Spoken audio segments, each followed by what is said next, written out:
Hello bachon, let's see the question. And here the question says that which of the following causes the species to be different from other and maintain its own specificity.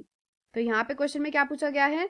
So question is asking about species difference, यानी कि क्या है कि जो दो different species है, suppose there are two species are there, और उन दो स्पीसीज को एक दूसरे से डिफर करने वाली जो कैरेक्टरिस्टिक है या फिर वो एक दूसरे से जो डिफरेंट होते हैं फ्रॉम वन अनदर, उसका रीजन क्या है, what is the causes for that, reason क्या है, हमें पूछा गया है कि ये जो दो स्पीसीज है, suppose there is species A and species B, ठीक है, तो ये ए और बी जो स्पीसीज है वो दोनों एक दूसरे से कुछ हद तक डिफरेंट होते हैं, लेकिन वो क्यों होते हैं डिफरेंट?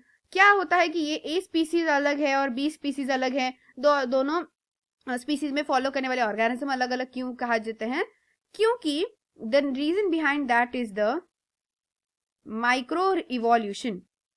अब माइक्रो इवोल्यूशन मतलब हमें तो पता इवोल्यूशन क्या होता है. इवोल्यूशन मतलब टाइम के साथ होने वाले ग्रेजुअल चेंजेस.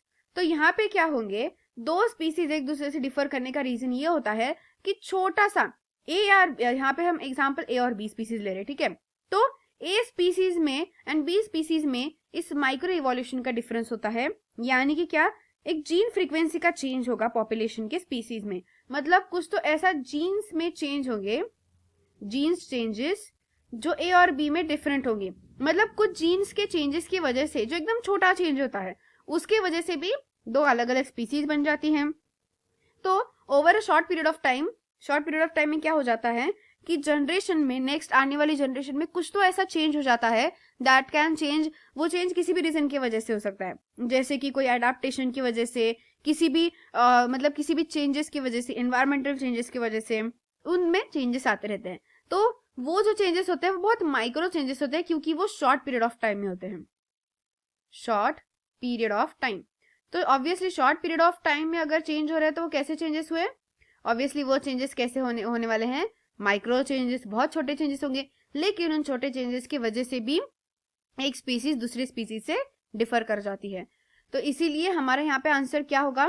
हमारा यहाँ पे आंसर होगा option number A, micro evolution. अगर मैक्रो इवोल्यूशन करें तो मैक्रो मतलब बहुत बड़ा चेंज, तो वो दो डिफरेंट स्पीसीज ही नहीं, दो डिफरेंट कम्युनिटीज हो जाती हैं. एंड यहाँ पे कोई जेनेटिक एडाप्टेशन भी नहीं कह सकते कंप्लीटली कि दो जेनेटिक डिफरेंट एडाप्टेशन हो, ऐसा नहीं है. सेम एक ही सिमिलर हैबिटेट में रहने वाले भी दो डिफरेंट स्पीसीज होते हैं, इसीलिए वो भी कंसिडर नहीं कर सकते हैं. और ना ही सिर्फ क्लाइमेटिक वेरिएशंस हम कंसिडर कर सकते हैं. इसीलिए यहाँ पे हमारा आंसर है option A. I hope you got the answer very well. Thank you and all the best.